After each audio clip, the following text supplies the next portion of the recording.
Pues muchas gracias. Sí, hoy mi esposa me dijo en la mañana, dice, no podía dormir, te extrañaba. Sí, de verdad sí me dijo eso. No, sí, lo máximo. Es que la almohada ya se me está allá. Agarraba la almohada y no, la verdad me da mucho gusto estar aquí con ustedes. Y miren, yo les voy a decir algo. Yo me convertí a los 16 años. Y cuando yo me convertí, algo empezó a pasar. Nos empezaron a hablar de Apocalipsis. Nos empezaron a hablar acerca de cómo Dios hablaba de eventos futuros. Yo tenía 16 años, yo me acuerdo que literal no podía ni pestañear de todo lo que me estaba diciendo. Decía, ¿cómo? ¿Hay alguien que te puede decir las cosas que van a suceder antes de que sucedan? Y empecé a darme cuenta que esto era extraordinario y maravilloso, me llenó de esperanza. Me acuerdo cuando nos hablaban por primera vez del arrebatamiento, y me acuerdo que nos emocionábamos al punto que Víctor Terrazas y yo brincábamos en la silla, no puede ser, en serio, vamos a salir volando. Yo pensaba, no vamos a necesitar trajes espaciales, no van a necesitar cohetes, nada. Simple y sencillamente Dios vendrá por nosotros y estaremos en las nubes. Yo siempre he deseado o soñado qué hermoso sería volar. Ahora imagínate con ese cuerpo que no solamente puede volar, salir del espacio, sino ir al cielo, y estoy seguro que con el cuerpo perfecto que vamos a tener podremos viajar por todo el universo. Pero lo que es impresionante es que la gente como, ay, gracias. O sea, muchas veces Dios nos dice cosas, nos habla de ese mundo fuera de nuestro mundo, y parece que no nos está diciendo nada interesante. Yo quiero decirte que hay dos extremos. Yo veo que actualmente está habiendo dos extremos. Uno, el extremo de personas que literal no les interesan las profecías. Ay, no, ¿sabes qué? No me preocupes, no me interesa. Yo quiero seguir mi vida aquí y ahora. Y existe otro grupo, creo que extremo, que han intentado fijar fechas tratando de atinarle a cuándo va a ser la venida del Señor, cuando explícitamente Jesús dijo, nadie sabe ni el día ni la hora, solo mi Padre. Entonces, esto es algo impresionante porque y empiezan a meterse mucho en los eventos y tratar de decir, ya viste, o te asustan, o la otro extremo es que la gente está del otro lado que no les importa.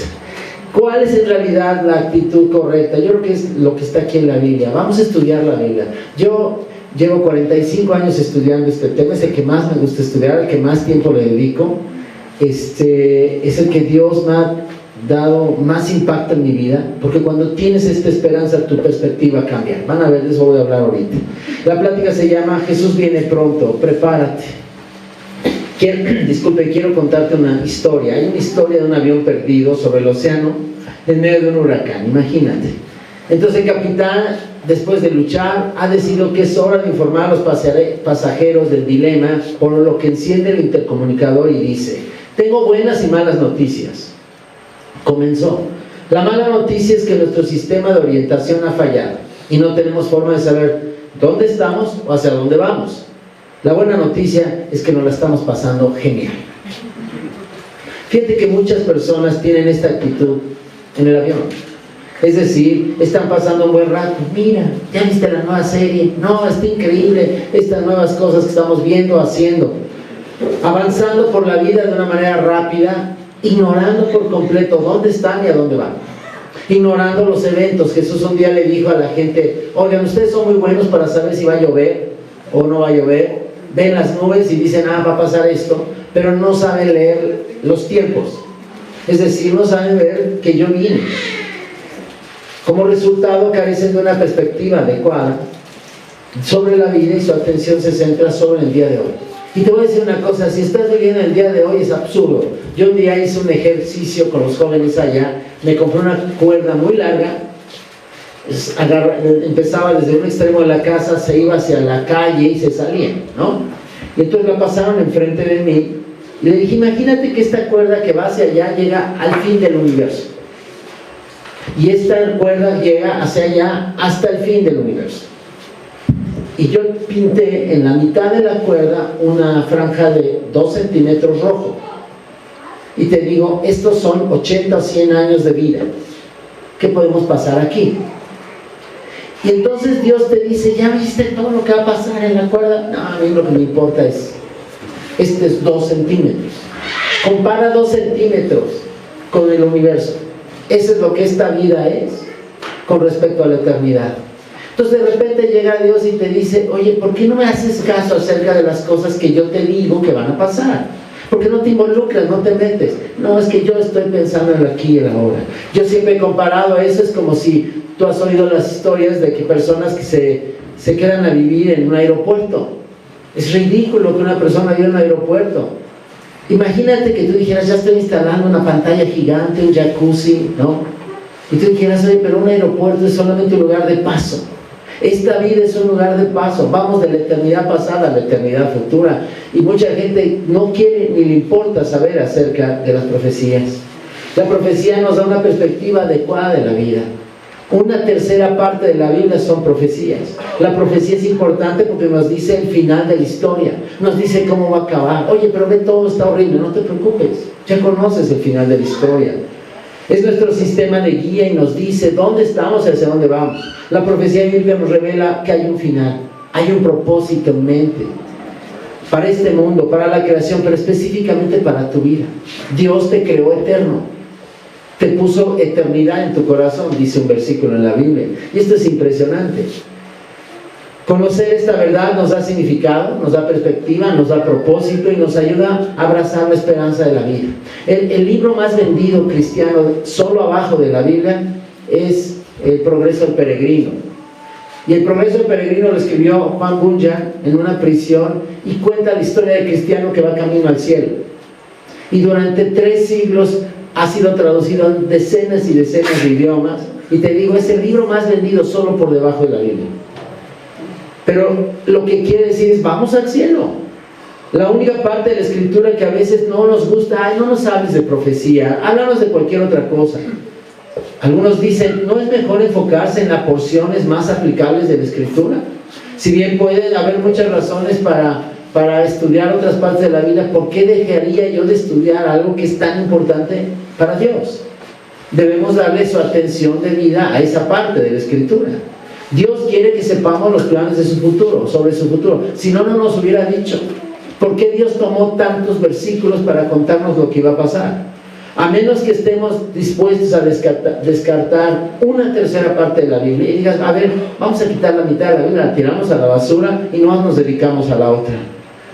Lo que Dios ha establecido acerca de los últimos tiempos es importante. Fíjate, este es uno de los versículos más importantes, Isaías 46, del 9 al 10. Está hablando Dios y les dice, acordaos de las cosas pasadas, desde los tiempos antiguos, porque yo soy Dios, y no hay otro Dios, y nada hay semejante a mí, que anuncio lo por venir desde el principio, y desde la antigüedad lo que aún no era hecho, que digo, mi consejo permanecerá y haré todo lo que quiero.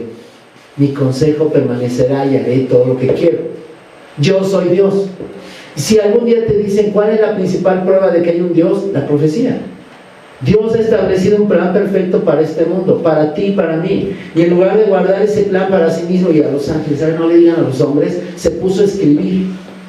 Las partes más importantes de la vida son donde Él te dice lo que va a pasar, donde Él te dice, yo tengo control de los eventos. Y para decirte que tengo control, te voy a decir lo que va a pasar. Todas las formas que existen están bajo su control, todos los seres humanos, reyes, todo el mismo universo. Dios mismo afirma en Isaías 46, 10, dice, mi propósito se cumplirá y haré todo lo que deseo. Punto. Así que tú puedes tener un sistema de decir, no me interesa lo que tú pienses, Dios, y lo que dices que va a pasar. Dios nos asegura, tal como lo había planeado, así se cumplirá.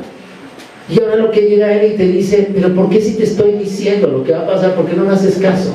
Recuerdo que un día iba manejando en un freeway de Houston y ahí tienen unas pantallas y decían, viene un huracán, y decían, póngale gasolina, vaya al súper, etcétera. O sea, como que te daban ciertas instrucciones y te lo decían con algunos días inclusive de anticipación, porque sabían que cuando sucediera ya no ibas a tener tiempo de ponerle gasolina.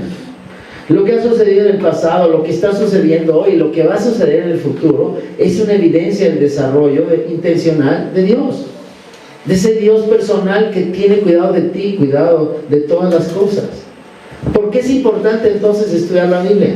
La Biblia nos invita a pensar en el mañana. Y dice, quiero que pienses en el futuro, quiero que veas hacia allá. Si tienes una esperanza en el futuro, tu perspectiva va a cambiar. Cómo inviertes, cómo gastas. A lo mejor te dices, ¿me conviene o no vivir para Cristo? Y Dios te dice, ¿cómo no te va a convenir? Los tesoros de esta tierra se queman, se degradan o te los roban. Lo que hagas para mí te lo vas a encontrar en la eternidad. En el estudio de la Biblia hay un principio que yo le llamo la ley de la proporción. Es decir, esta ley simplemente dice que para discernir la importancia de un tema de las Escrituras, tú le pongas atención cuántas veces se repite o qué tanto se menciona. Es decir, que lo más importante se menciona más veces. Pocas personas tienen idea de este detalle de cuántas versículos hay de la Biblia que hablan acerca de profecía. Las siguientes estadísticas arrojan un poco de luz sobre la cantidad de profecía que hay en la Biblia. Primero, porcentaje del Antiguo Testamento que es profecía, 28.5%, casi una tercera parte. Porcentaje del Nuevo Testamento que es profecía, 21.5%. Porcentaje de toda la Biblia que es profecía, 27%. Eso quiere decir que prácticamente 1 de cada 3 versículos toca el tema de la profecía. Así que si a ti no te gusta que les hablemos de la profecía, estudiar la profecía, estás descuidando la tercera parte. Otros hechos, esto te los voy a dar.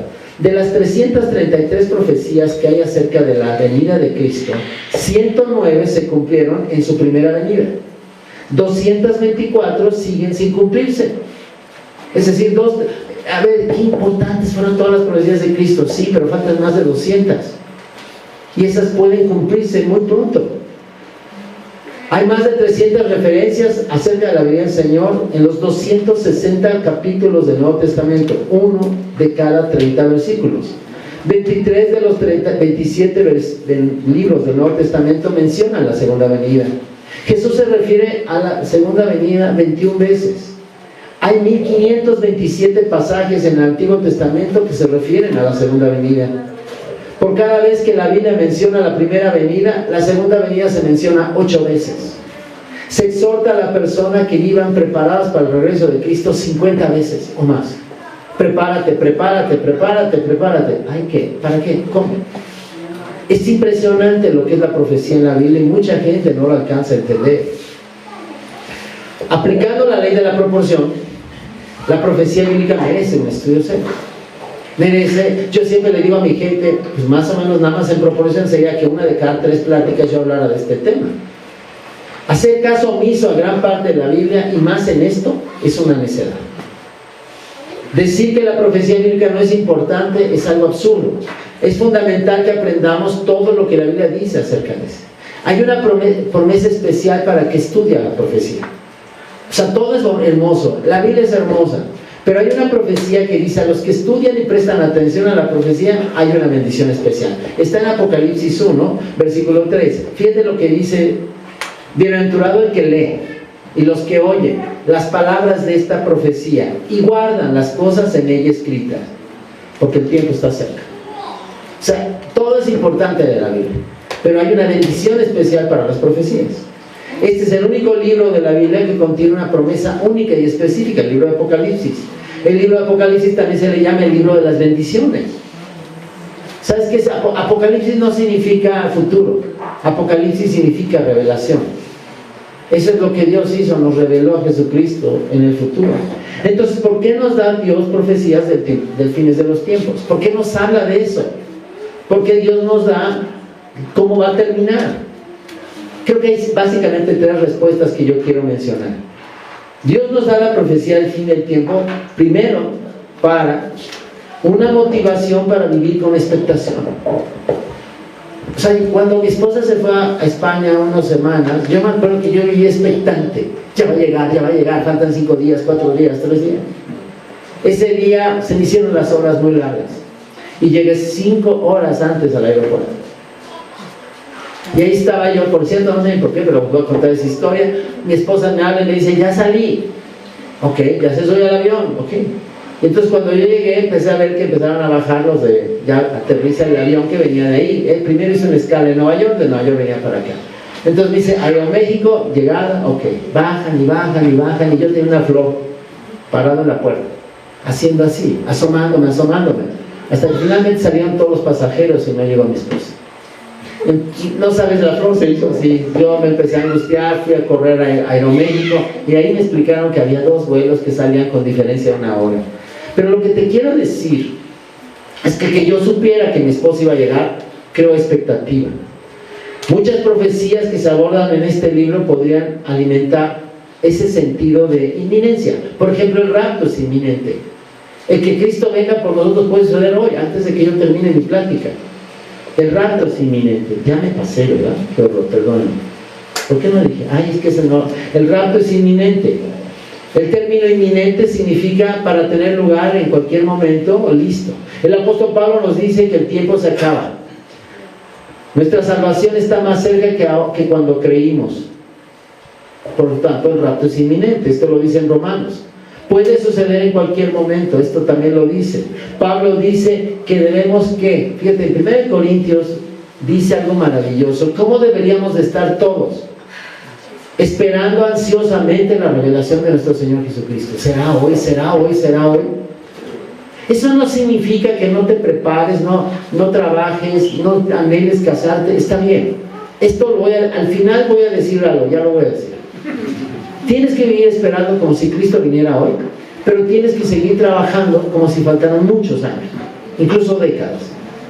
Lo que Cristo quiere es encontrarte trabajando, pero expectante.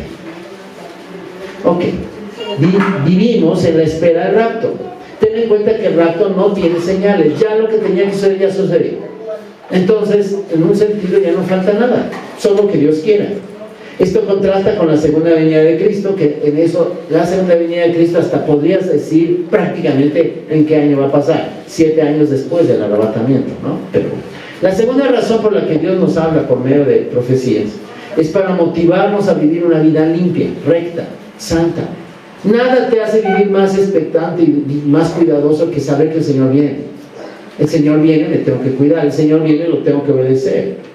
Es un deseo. Hay muchos versículos en la Biblia que hablan de límpiate, prepárate.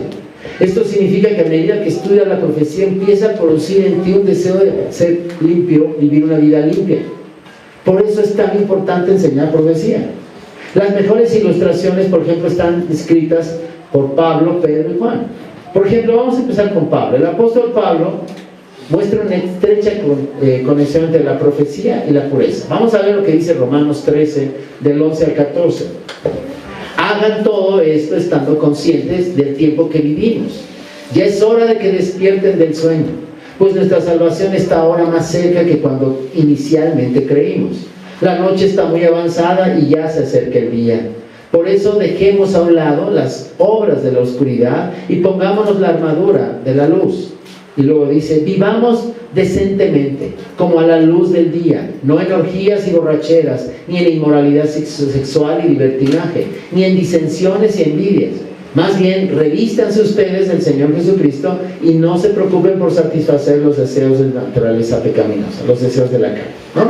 Entonces Pablo estaba diciendo, oye, ya viene, límpiate, ya viene, ya no viene al caso que vivas así. No puedes vivir así porque Él podría llegar en cualquier momento y te podría sorprender. Así que deshazte del pecado como si fuera una ropa vieja, tírala y vístete de nuevo. Y luego dice Pedro, vamos a ver a Pedro. Pedro también dice que hay una relación entre creer las profecías y vivir una vida libre. Por ejemplo, él dice, tú deberías usar sabiamente tus dones. Dios te dio dones. Cuando tú no estás viviendo para Cristo, hay dones desperdiciados. A cada uno de ustedes les dio dones, o naturales, o el día que te conviertes, espirituales. Cuando Dios viene, dice, úsalos mientras. Vamos a ver cómo dice Pedro. Mas el fin de todas las cosas se acerca. Este es el apóstol Pedro. Sed pues prudentes y de espíritu sobrio para la oración. Sobre todo, sed fervientes en vuestro amor los unos por los otros, pues el amor cubre multitud de pecados. Y luego sigue, sed hospitalarios los unos con los otros sin murmuraciones. Según cada uno ha recibido un don especial, úselo sirviendo los unos a los otros como buenos administradores de la multiforme gracia de Dios. El tiempo se acerca, usa tus dones. Pero también Pedro nos exhorta en otra parte, vamos a leer el versículo 2 de Pedro 3, 11 y 12, puesto que todas estas cosas han de ser deshechas, se refiere a todo el universo. ¿Cómo no debéis vosotros andar en santa y piadosa manera de vivir, esperando y apresurándoos para la venida del día de Dios? ¿No deberías vivir bien al ver que se nos está acercando? Yo hoy pude haber dado una plática, ya viste el calentamiento global. Hoy había una noticia que decía que Europa dijo, Irán está a días de poder hacer ensayos nucleares. ¿Y cuál es el peligro? Israel jamás va a permitir que Irán tenga una bomba nuclear, lo cual significa que hay un conflicto ahí. Tú sabes todo lo que está pasando, pero más que eso yo te diría, independientemente si falta un año, 10 o 50, tú y yo deberíamos vivir para el Señor. Segunda de Pedro 3:14, por lo cual, oh amados, estando en espera de estas cosas, ¿cuál es? La venida de Cristo, procurad con diligencia ser hallados por Él sin mancha, irreprensibles, en paz. ¿Te das cuenta de la relación? Si Él ya viene, vive limpio. Si Él ya viene, vive limpio. ¿Por qué Dios usó una tercera parte de la Biblia para profecías? Para que nos cuidáramos. Pedro finalmente dice, todo esto va a pasar. Y debido a que Él viene, ¿no deberías vivir una vida santa y piadosa? Ahora vámonos a Juan. El apóstol Juan también señala la estrecha relación que existe entre saber que Cristo viene y tu vida. En 1 de Juan 3, del 2 al 3, dice, amados, ahora somos hijos de Dios, y aún no se ha manifestado lo que hemos de ser. Pero sabemos que cuando Él se manifieste, cuando Él venga, seremos semejantes a Él porque lo veremos tal como Él es. Y luego dice, y todo aquel que tiene esta esperanza en Él, se purifica a sí mismo como Él es puro. Si crees en esto, te purificas. Si crees en esto, cambia tu perspectiva. Así que esto es algo, qué glorioso día, el día que Cristo venga por mí y por ti. Todos deberíamos estar diciendo, Dios, estoy bien, no quiero que haya nada en mi vida que afecte mi relación. Así que debemos aprovechar para vivir para el Señor cada momento que tenemos. Yo iba a dar una parte, ya no me daba tiempo de poner esa parte. ¿Qué pasaría si tú supieras que te queda una semana de vida? ¿Cómo vivirías?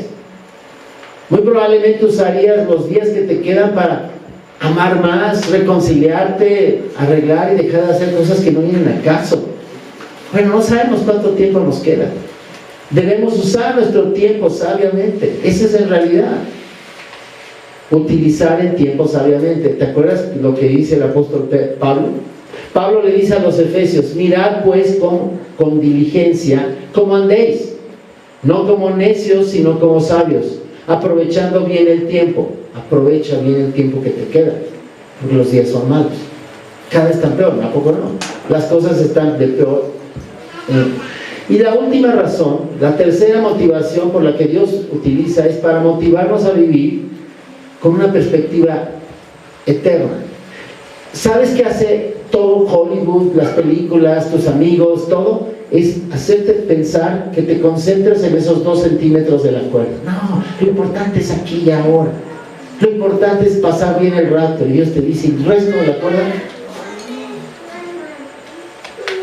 Piensa una cosa, si viajáramos a la velocidad de la luz, nos tardaríamos 3 años solo para llegar a la primera estrella.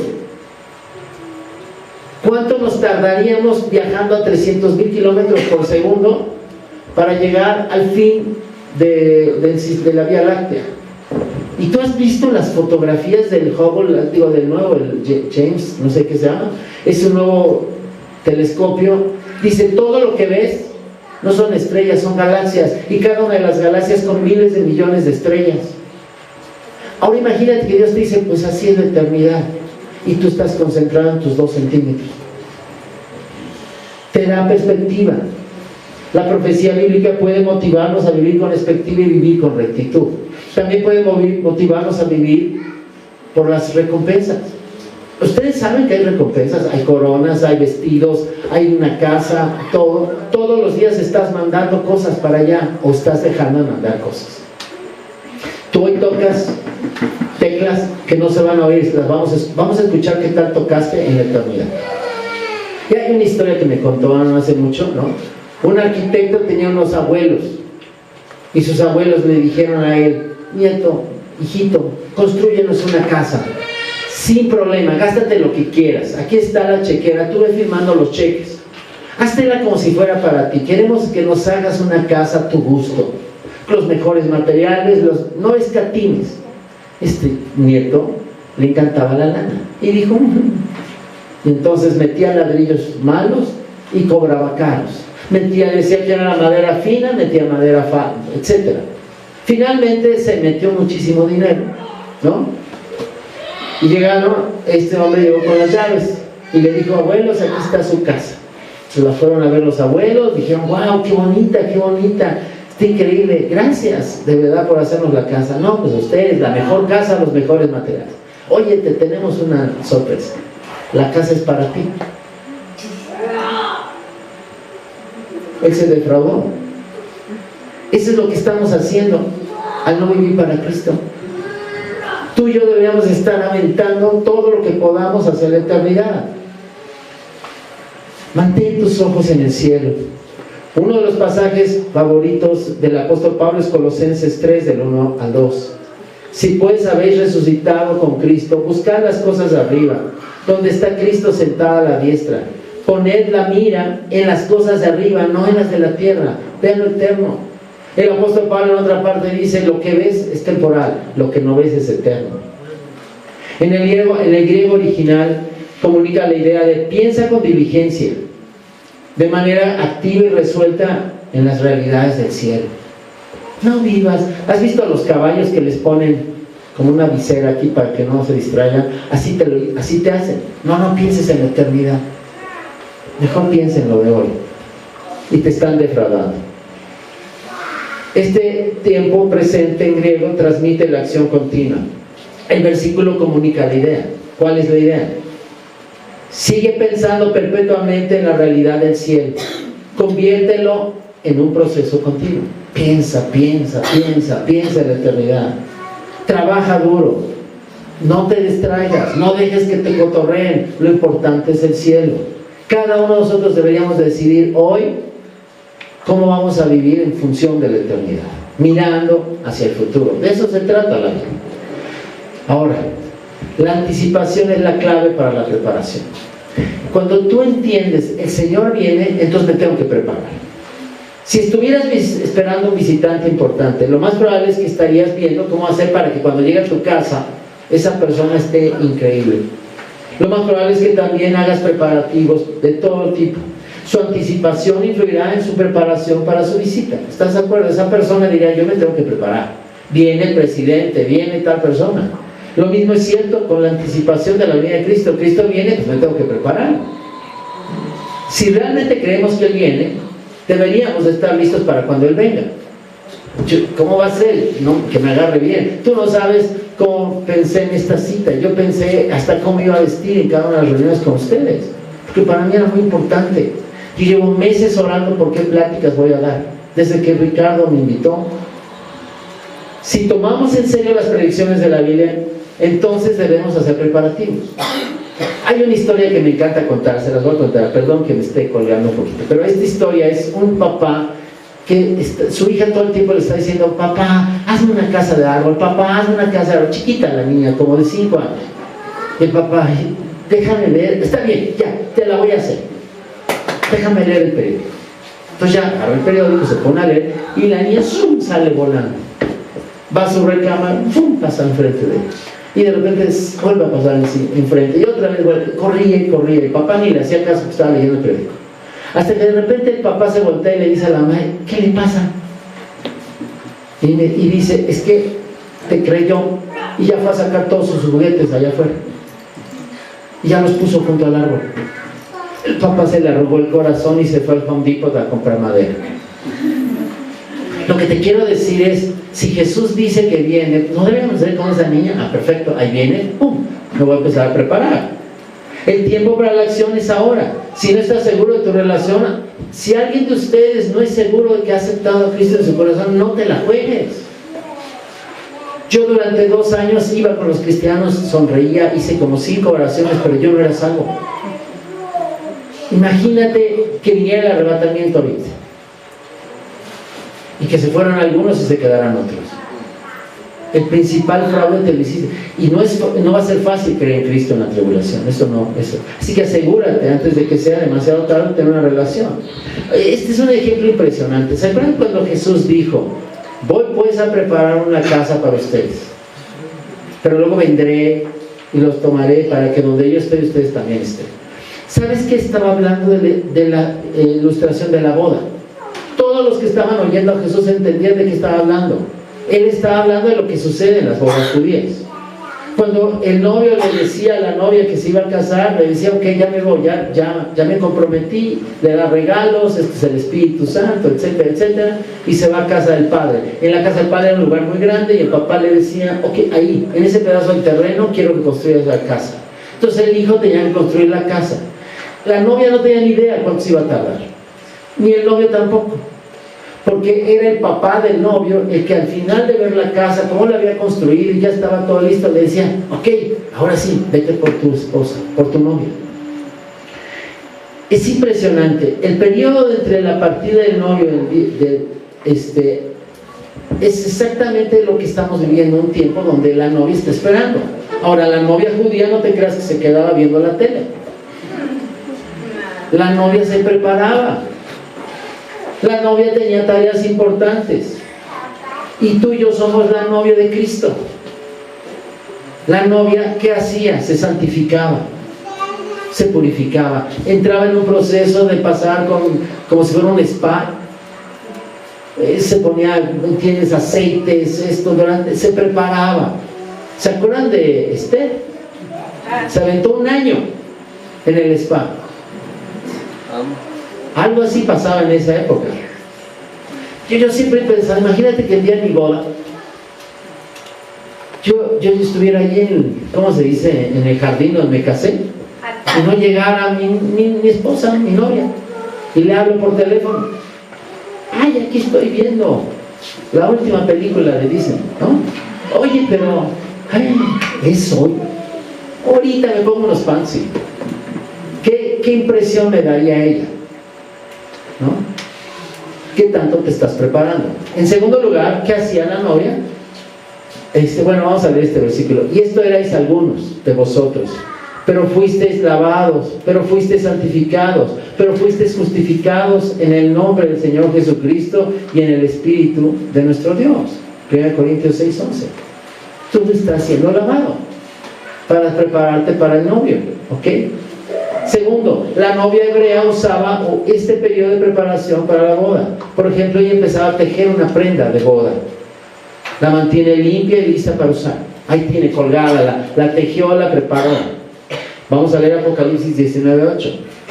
Y a ella, se refiere a la esposa de Cristo, a la iglesia, y a ella le fue concedido vestirse de lino fino, resplandeciente y limpio, porque son las acciones justas de los santos, porque las acciones justas de los santos son el lino fino. Lo que tú estás haciendo es que estás tejiendo lo que vas a usar el día de la boda. A través de las acciones justas te estás preparando para la boda, o te estás dejando de preparar para la boda. La novia sigue preparándose hasta el momento que el novio regresa. ¿Cuándo? No sabemos. El hijo, en un sentido, ahí en la historia de Israel, tampoco lo sabía. Acuérdense que era el papá el que decidía cuándo estaba lista. La tercera tarea de la novia, ¿cuál es? Es ser vigilante, mirando la llegada del novio. O sea, estaba todo el tiempo esperando. O sea, a mí me contaron un día una historia de que un novio se va y le dice: vengo por ti, te aviso cuando venga para que te prepares. Y en eso llega la carta, una carta, en esa época eran cartas. Llega la carta, la abre y dice: querida novia, no sabes cuánto extraño y deseo estar contigo. Y dice: wow, ¿ya vieron? Entonces le encantaba, leía ese primer renglón y guardaba la carta. Y otra vez lo sacaba de vez en cuando: me voy a leer la carta, y leía el primer renglón. ¡Ay, qué lindo! Finalmente pasaba X número de tiempo y yo ya tocaba a su puerta y le dice: hola, ya estoy aquí. ¿Cómo que ya estás aquí? ¿Por qué no me avisaste? Pues en la carta te dije. Es que no pasé del primer renglón. Es lo que tú y yo podemos hacer cuando ni siquiera leemos la Biblia. Dios nos mandó una carta donde nos dijo: prepárate. En el antiguo Israel, la novia nunca sabía exactamente cuándo vendría el novio para buscarla. Era aproximadamente un periodo de un año. La mayoría de las veces ocurría, incluso llevaba 2 años. El novio construyó una casa y también preparaba lo que era la chapá, la habitación nupcial. Aunque no sabía el momento exacto, sabía la hora que aproximadamente se acercaba, sabía que normalmente llegaban en la noche.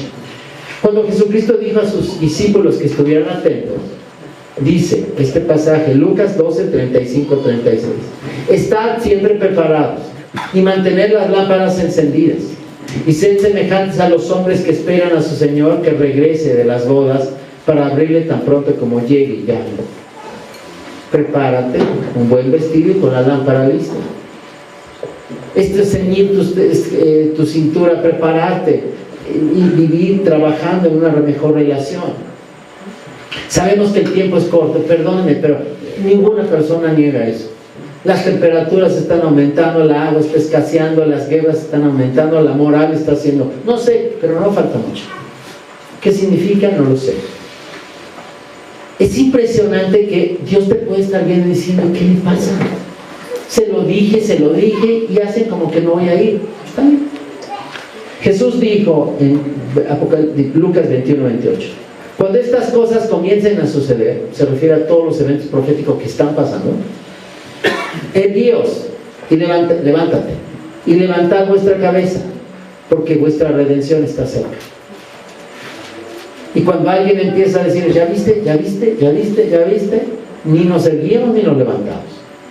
Independientemente de lo que venga en el futuro, podemos estar seguros que Jesús va a venir de nuevo. O sea, no, le creas o no le creas, eso no significa que no lo va a hacer. Así que, ¿qué debemos de hacer? Prepárate, por favor.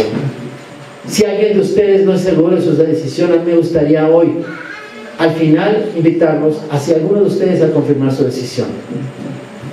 Y si ya tienes a Cristo, ¿por qué no restauras tu relación? Y bueno, llegamos a la parte de los cuadros. Yo durante varios años he estado... yo soy muy visual. Me encanta hacer cuadros porque siento que esta es la parte más importante, porque visualmente me ayudan.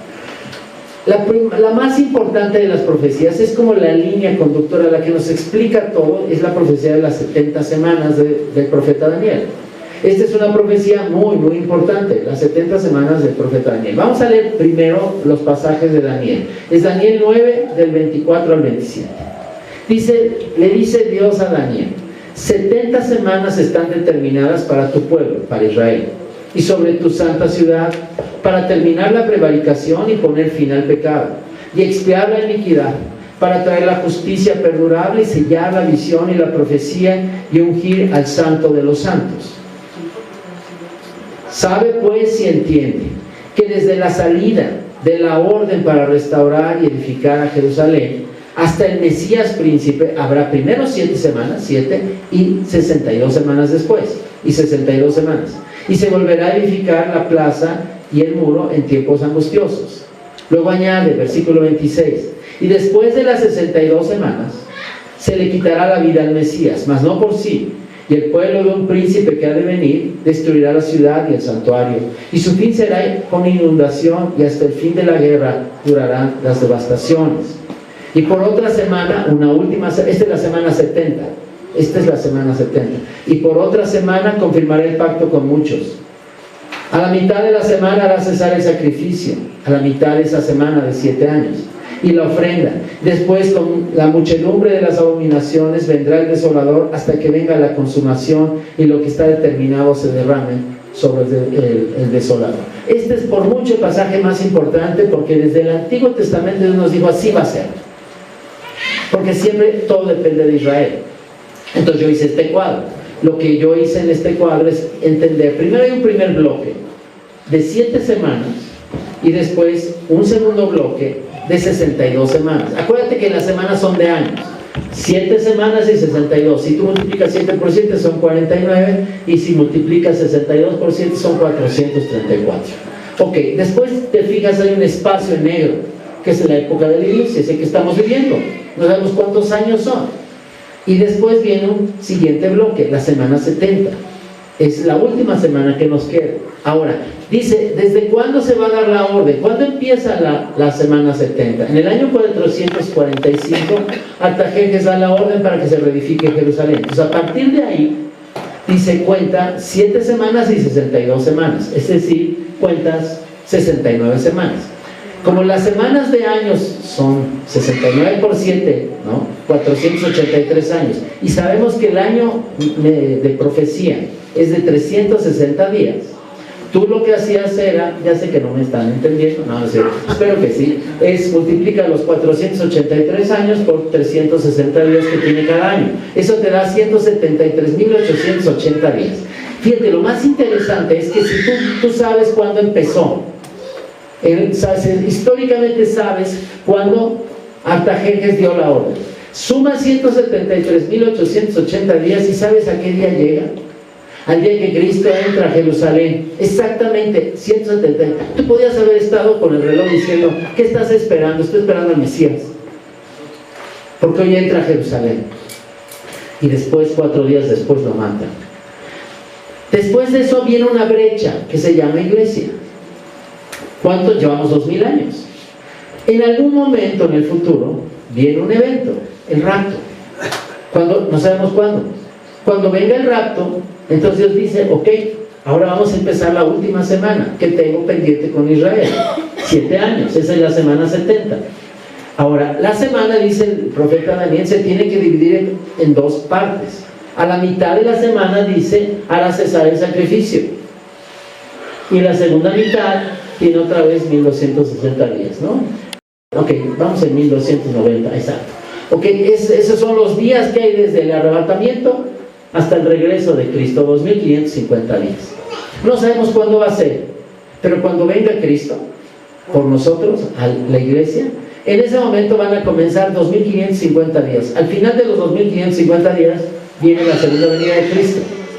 Y cuando venga Jesús, sucede lo del milenio. No se está viendo completo, ¿eh? No me refiero que corta, pero bueno, no se está. No sé si la pudieras acercar o se va a desafocar, ¿verdad? Bueno, ok, ahí lo tiene. Ok, ahora vamos a pasar a otro tema. El siguiente tema es las 7 fiestas judías. Ok, las 7 fiestas judías son muy importantes. Fíjate este diagrama. Este diagrama presenta una lámpara de 7 brazos, es típica, importante para Israel, y tú puedes ver las 7 fiestas.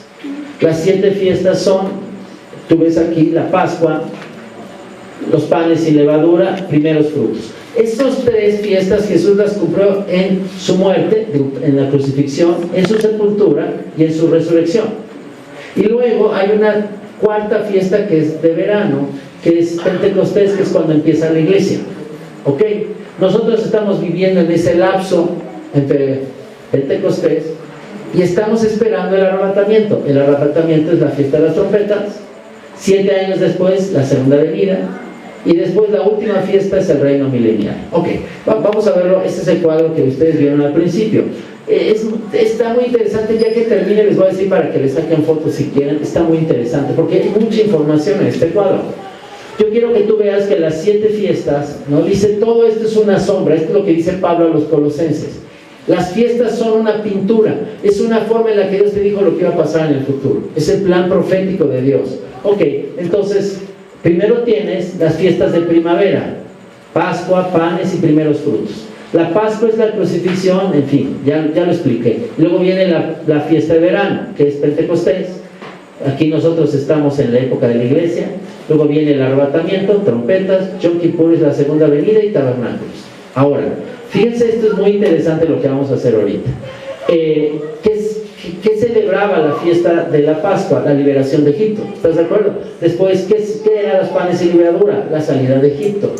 ¿Qué era lo que representaba los primeros frutos? Cuando cruzaron el Mar Rojo, 3 días después. ¿Qué significa Pentecostés? Es el Torah en el monte Sinaí. Ahí es cuando Dios le dio el Torah. Las trompetas es el año nuevo, ese es el día que nació Adán. No sé si tú sabes que Adán y Cristo nacieron el mismo día. Por eso se llama el primer Adán y el postrer Adán. Y es el primer día de Tishri, ¿no? Pues ya lo podríamos ver otro día.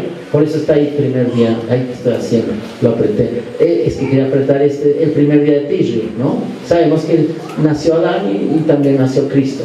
Luego viene la segunda, Yom Kippur, que es cuando el sumo sacerdote entraba al lugar santísimo, y finalmente tabernáculos era cuando ellos entraban a la tierra prometida. Por eso en la fiesta de los tabernáculos ellos viven, ¿entiendes? Ok. Vamos a continuar, vamos a ir un poco más adelante. Este es un tema muy interesante, las dispensaciones. Las dispensaciones es una forma de entender todo el proyecto de Dios de una manera muy rápida, está a través de toda la Biblia. Vamos a ver este cuadro, este sí lo hice para ustedes y se me hace muy interesante. Ok, quiero que tú veas lo que yo hablaba, la eternidad pasada y la eternidad futura. Tú y yo estamos viviendo en este lapso entre la eternidad pasada y la eternidad futura, ¿ok?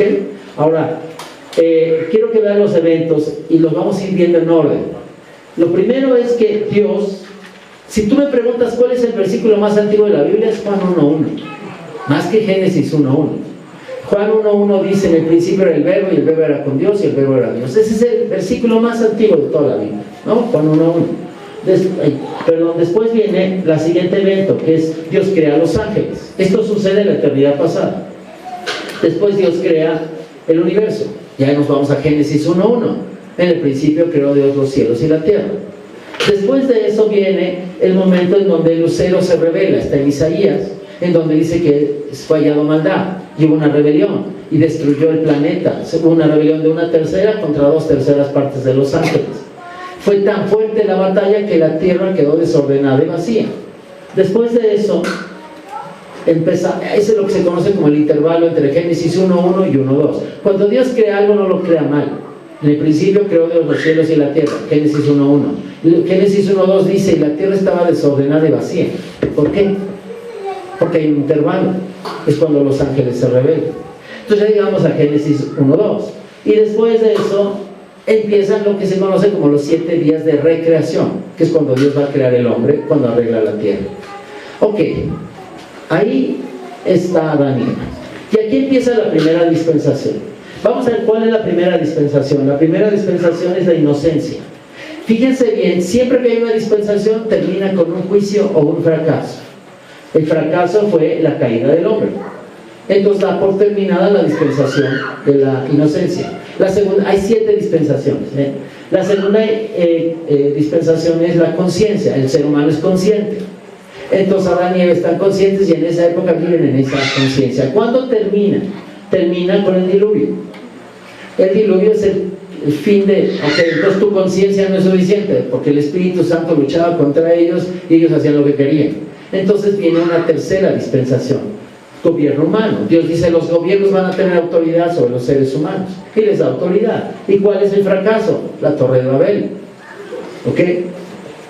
Entonces cuando viene la Torre de Babel, Dios dice: no, yo necesito individuos como Abraham. Y entonces viene la promesa: Abraham, Isaac, Jacob. ¿Y cuándo termina esta dispensación? Cuando entran a Egipto, Jacob. Y después de eso, que viene 400 años después, Dios llama a Moisés y le da ¿qué? La ley, y es la quinta dispensación, la ley de Israel. ¿Y cómo termina? Termina con la muerte de Cristo. Al terminar la muerte de Cristo, entonces viene la sexta dispensación, que es en la que tú y yo estamos, la dispensación de la gracia o de la iglesia. ¿Con qué termina? Termina con el rapto, con las trompetas.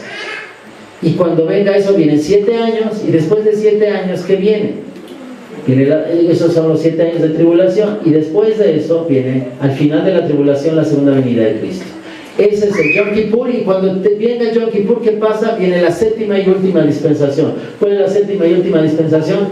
La dispensación del milenio, ¿no? Del reino se le llama. Y bueno, después de eso viene la rebelión al final de los 1000 años.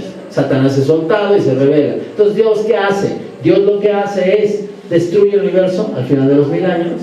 Después de eso viene el juicio final, el juicio del trono blanco. Después de eso viene nuevos cielos y nueva tierra. Y después de eso viene la nueva Jerusalén. Ok, nosotros somos una iglesia dispensacionalista. Es decir, nosotros creemos en las dispensaciones. Ok, este es un cuadro que lo hice para ustedes. Okay. Entonces, bueno, vamos al siguiente punto. Apocalipsis. Yo les voy a dar en los próximos minutos un vuelo de pájaro de Apocalipsis, pero a través de gráficos. Es muy complicado a veces entender Apocalipsis, entonces yo por eso hice un gráfico. Está muy interesante este gráfico, pero bueno, vamos a ver. Hay un momento muy importante. Apocalipsis 5.1 dice: y vi en la mano derecha del que estaba sentado en el trono, es decir, Dios Padre, un libro escrito por dentro y por fuera, sellado con 7 sellos. Este libro es el más importante, es la factura de la tierra, es el costo de recuperación. Cuando Adán pecó, le entregó la posesión al diablo, Cristo murió por nosotros, pagó la deuda, y lo que va a hacer la tribulación es recuperación de este contrato, vamos a decir, que implica 7 juicios, 7 sellos, ¿no? Luego dice en el versículo 6 y 7: y miré y vi en medio del trono y de los 4 seres vivientes, en medio de los ancianos, estaba en pie un cordero, es Cristo, como inmolado, que tenía 7 cuernos y 7 ojos, los cuales son los 7 espíritus de Dios enviados por toda la tierra. Y vino Jesús y tomó el libro de la mano derecha del Dios Padre, que estaba sentado en el trono. Ya tiene el libro. Y luego dice Apocalipsis 6.1. Apocalipsis 6.1 dice: y vi cuando el cordero abrió uno de los sellos, y oí uno de los 4 seres vivientes decir con voz de truenos: ven y mira. Ok, perfecto. Este es básicamente el resumen de Apocalipsis. Ahora vamos a verlo en gráfica y se va a hacer como lo vas a entender mucho más. Ok, vamos a entender Apocalipsis. Lo primero que tenemos que entender es que Apocalipsis es la semana 70. Es la tribulación y son 7 años, ¿no? Entonces, todo esto comienza con el arrebatamiento, ¿no? El anticristo hace un pacto con los judíos de 7 años. Ese es Daniel 9:27. Acuérdate que la tribulación se divide en primera mitad. Ahí, ¿qué sucede en la mitad? La Biblia nos dice que el anticristo pone su imagen en el lugar santísimo. Es lo que ya se llama la abominación desoladora. Eso parte de la mitad. Y entonces viene la segunda mitad, que es la gran tribulación. Es decir, todos los años son tribulación, pero la gran tribulación es la segunda mitad. Ahora, la segunda venida de Cristo da por terminado estos 7 años. El anticristo es destituido, es lo que describe Daniel 9:27. Ahora, son 7 sellos. Dice que hay 7 sellos en este libro. Ok, el primer sello es: el anticristo se manifiesta. Empieza sus 7 años. El segundo sello, ¿cuál es? Empieza la guerra. El tercer sello, tercer jinete, es que empieza a haber hambre. El cuarto sello, el cuarto jinete, es: muere una cuarta parte de la humanidad. El quinto sello, empieza una persecución sobre los creyentes que se conviertan en la tribulación. Miles y quizá millones de creyentes van a ser matados en la tribulación. El sexto sello es que el cielo es abierto y la gente ve a Dios sentado. Y algo muy interesante es que el séptimo sello es muy amplio. Sucede a la mitad y abarca toda la segunda mitad. Ahora, el séptimo sello incluye 7 trompetas. Estas 7 trompetas son las primeras trompetas: 1, 2, 3, 4, 5 y 6 en la primera mitad. Pero la séptima trompeta, tercera, sabemos que sucede exactamente a la mitad, y es la batalla que hay en el cielo, donde Dios saca a Satanás y baja a la tierra, sabiendo que le quedan 3 años y medio. Por eso nosotros podemos tener la certeza de que el séptimo sello se coloca ahí a la mitad. Pero la séptima trompeta incluye también 7 copas. Estas 7 copas de ira son la segunda mitad de la tribulación. Estos empiezan a suceder cada uno de los eventos, que son cada esplore: segunda copa, tercera copa, cuarta copa, quinta copa. Aquí me quiero detener, lo voy a ampliar esto más adelante en otra gráfica. La sexta copa es que se seca el río Éufrates. Ok, por cierto, la quinta, quiero recordar, la quinta copa es que el aumento de la temperatura. Y dice que los hombres van a blasfemar a Dios porque se van a estar quemando. Es impresionante. Yo me acuerdo cuando estuve por primera vez Apocalipsis, dije: ¿qué? ¿Cómo va a aumentar la temperatura? Esa es básicamente la quinta copa. La sexta copa es que se seca el río Éufrates para que pasen los chinos hacia Armagedón. Y la séptima copa es Armagedón. Digo, séptima copa. ¿Ok? Entonces, esta es una forma gráfica de poder ver Apocalipsis. Lo voy a regresar por si le quieren sacar fotos, perdón. Ahí está. Ok, se me hace muy importante. Así tú puedes ver 7 sellos. El séptimo sello incluye 7 trompetas. La séptima trompeta incluye 7 copas. Y más o menos así es como están colocados. Ok. Vamos a hacer un poquito más de detalle y ya. Este es otro gráfico que hice. Ok, vamos a ver el arrebatamiento otra vez. Vamos a empezar, y aquí está la semana 70 años. Sabemos por varios pasajes que la primera mitad es de 1260 días y la segunda mitad de 1260 días, ¿no? Pero también nos dice, aumentale 30 al segundo bloque. No van a ser 1200, sino van a ser 1290. ¿Ok? Ahorita van a ver qué interesante es ese detalle. Esos 30 días, que por cierto equivalen al Armagedón. Ok, al final es la segunda venida de Cristo. Ahora, vamos a volver a hacer lo mismo, pero yo quiero que notes algo, perdón, me emocioné. En la primera mitad de la tribulación se construye el templo y se restablece el continuo sacrificio. Esto sucede en la primera mitad. En la primera mitad sucede que se crea una religión mundial. El anticristo va a crear una religión de todas las religiones del mundo, todos juntos van a adorar. Esa es una religión diabólica. En tercer lugar es cuando están los dos testigos, también. Pero eso lo vamos a ver en otra gráfica. Ahí a la Biblia le llama al anticristo el séptimo rey. No es para que ubiques esa parte, y están los dos testigos, ¿no? O sea, estos dos testigos van a enfrentar al anticristo y lo van a vencer por 1260 días. A la mitad van a ser matados. Okay, ahora sí vamos a poner de nuevo los sellos. Nomás puse esta información nueva, ¿no? Ahí vienen las 7 trompetas, etcétera. Bueno, acuérdate que la séptima trompeta exactamente la tienes que poner a la mitad, que es cuando Satanás es echado, ¿no? Ahí pone el anticristo su imagen. ¿Qué pasa en la segunda mitad? El anticristo pone una imagen en el lugar santísimo y hace obligatorio la marca de la bestia en la mano y en la frente. Acuérdense que la marca ni siquiera comienza antes del arrebatamiento, ni siquiera en la primera mitad. La marca se vuelve obligatoria a la mitad de la tribulación, ¿ok? Y la Biblia dice el séptimo también es el octavo. Ya sería muy complicado explicarles, pero aquí tú puedes ver por qué Dios le llama al anticristo en la primera mitad del séptimo y en la segunda el octavo. Porque hay una herida de la cabeza que parece de muerte, es decir, parece que lo matan y revive.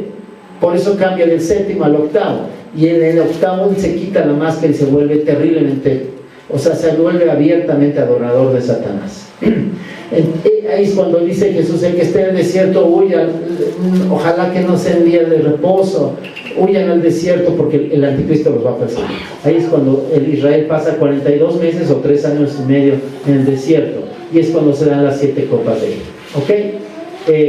La sexta copa y la séptima. Ya veremos en otra gráfica un poquito más aclarado qué es esto, pero yo creo que la sexta copa es que se seca el río Éufrates, y la séptima es Armagedón.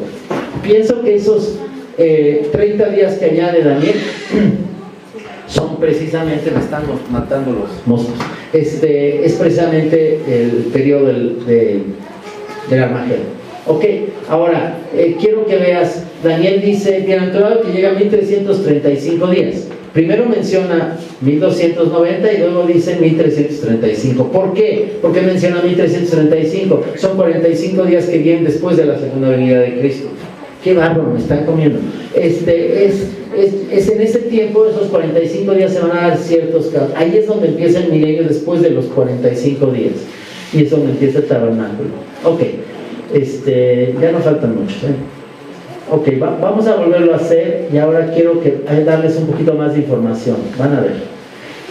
Yo quiero explicar y enfocarme en séptima trompeta, tercer año. Dice que no se halló lugar para el diablo y sus ángeles, y Miguel con sus ángeles. Hay una batalla, la vamos a ver, vamos a estar en el cielo, vamos a llevar 3 años y medio en el cielo, y de repente vamos a ver que se agarran entre Satanás y Miguel. Y es tan fuerte el agarre que los corren a todos. Es decir, hoy los demonios pueden entrar y Satanás acusarte a ti y a mí de lo que estamos haciendo. A la mitad de la tribulación, en el séptimo trompeta, tercera hay una guerra en el cielo, y Satanás baja sabiendo que le quedan 3 años y medio. Posee directamente al anticristo y por eso se convierte en el octavo.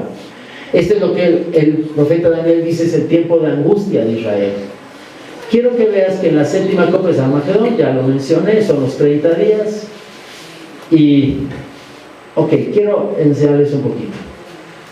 Déjame convertir. Ahí es donde Israel se convierte, en la segunda venida de Cristo. Israel se convierte, es muy importante.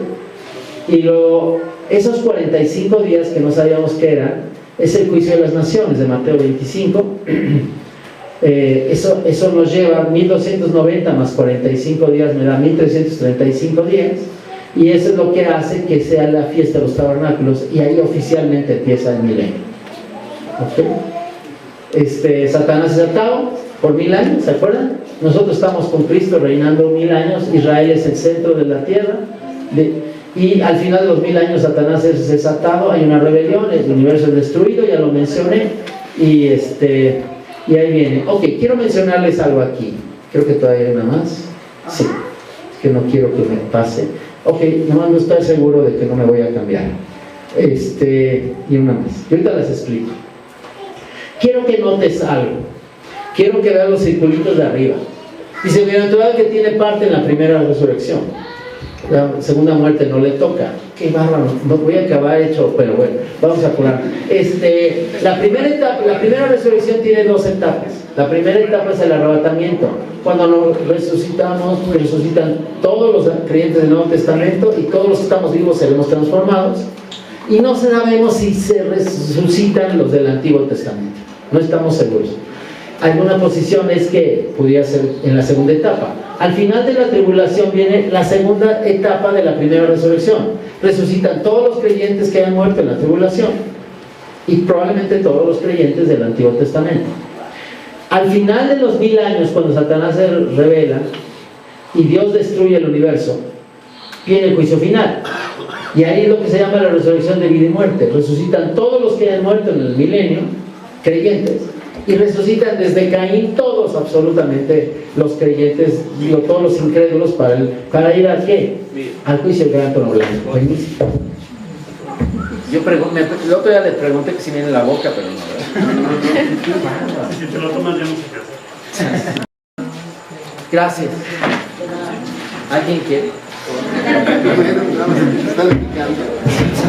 Bueno, entonces, de ahí, precisamente por este juicio final, resucitan todos los incrédulos para el juicio del gran trono blanco, y el que no se ha hallado en el libro de vida fue lanzado al lago de fuego. ¿Ok?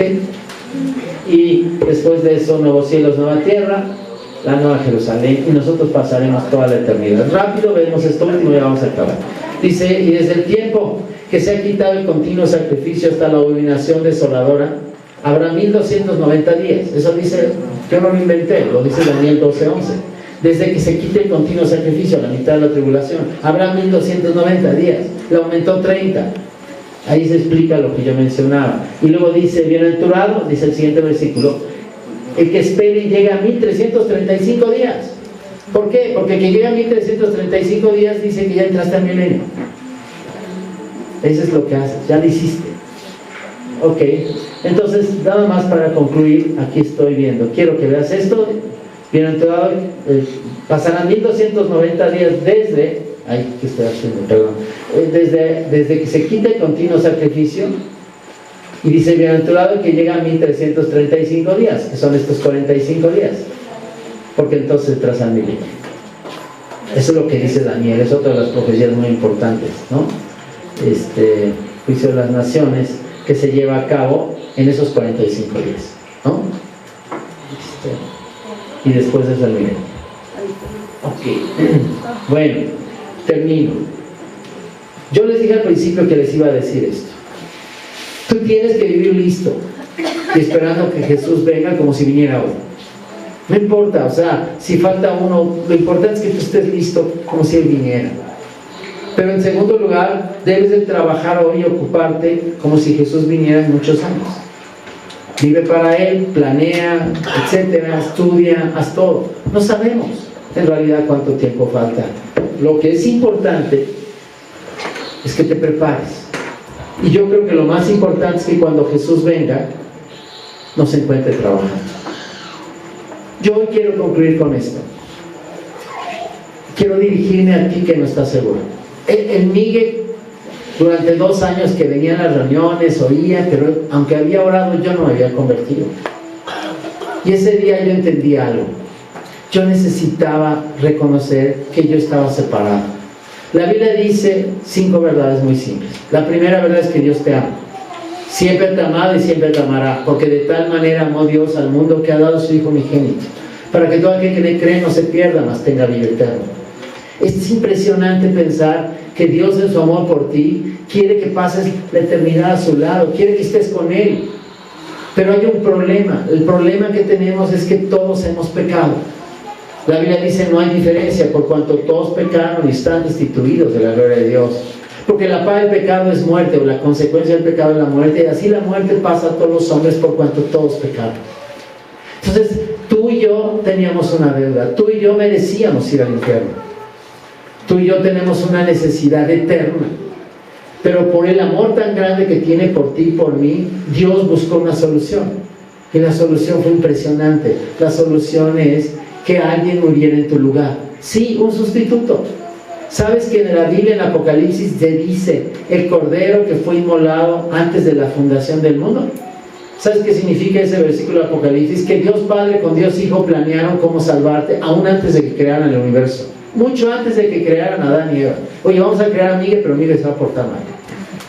Y la única forma para salvar a Miguel y a todos estos jóvenes que están allí es que tú vayas a la cruz y mueras por ellos. Y el Cordero dijo, sí, estoy dispuesto a ser inmolado, significa sacrificado. Es increíble pensar que cuando Jesús nació en Belén, Él sabía que iba a morir por ti, iba a morir por mí. Jesús, el libro de Isaías dice, mas Él herido fue por nuestras rebeliones, molido por nuestros pecados. El castigo de nuestra paz fue sobre Él y por su llaga fuimos nosotros curados. Ese versículo es la profecía más importante de nuestra salvación del Antiguo Testamento. 6 siglos antes de que Cristo naciera, Dios profetizó que iba a ser Cristo. Iba a ser herido por mis rebeliones y las tuyas. Jesús se sube a una cruz y empieza a ser castigado. Una eternidad por mí en el infierno. Una eternidad por ti en el infierno. Jesús grita, Dios mío, ¿por qué me has desamparado? ¿Sabes que en ese momento es el momento de mayor oscuridad? Porque Dios Padre estaba juzgando a Jesús por mis pecados y por los tuyos. Él lo estaba haciendo para que tú y yo pasáramos la eternidad. Te veo ahí, eras tú y era yo el que estaba ahí enfrente, por eso Él estaba siendo castigado, por todo lo que hemos hecho y vamos a hacer. Y lo último que Cristo gritó es Tetelestai. Tetelestai es la palabra que se traduce consumado es. Esta es un grito de victoria.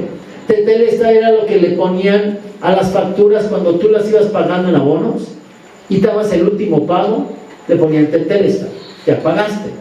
Cuando tú estabas en una prisión y tenías que pagar ciertos números de años y terminabas de pagarlo, el carcelero le ponía tu acta, Tetelestai, pagaste la deuda. Lo más increíble es que Cristo gritó, lo que tú debías yo ya lo pagué. Y después de eso Él murió y 3 días después resucitó. Y después de eso, 2000 años después, te lleva a un lugar a que escuches un mensaje. Te amo y te estoy buscando y quiero que pase la eternidad a mi lado. Pero tienes que estar seguro de haber aceptado este regalo que yo te quiero dar. Por eso tienes que hacer 3 cosas. Muy sencillas, 3. Tienes que reconocer tus pecados delante de Dios y pedirle perdón. Señor, perdóname por mis pecados, los reconozco delante de ti. En segundo lugar, te tienes que arrepentir. El arrepentimiento en la vida es cambio de mente. Dios dice, yo te puedo cambiar la vida, pero no te la voy a cambiar a menos que tú quieras. Eso es arrepentimiento, es cambiar de mente, es estar dispuesto a que te cambie. El apóstol Pedro dijo, así que arrepentíos y convertíos, para que sean borrados vuestros pecados, para que vengan de la presencia del Señor tiempos de refrigerio. Y la tercera y última cosa es que tú tienes que tomar una decisión. Jesús llega tan cerca de ti que se para a la puerta de tu corazón y dice, perdón, he aquí, yo estoy a la puerta y llamo. Si alguno oye mi voz, se abre la puerta, entrará él. Y si vieras la mano que está tocando a tu puerta, es una mano que tiene heridas de los clavos. Esa mano que está tocando fue herida por ti hace 2000 años. Pero Él no se va a meter a menos que tú le hagas y que lo dejes entrar.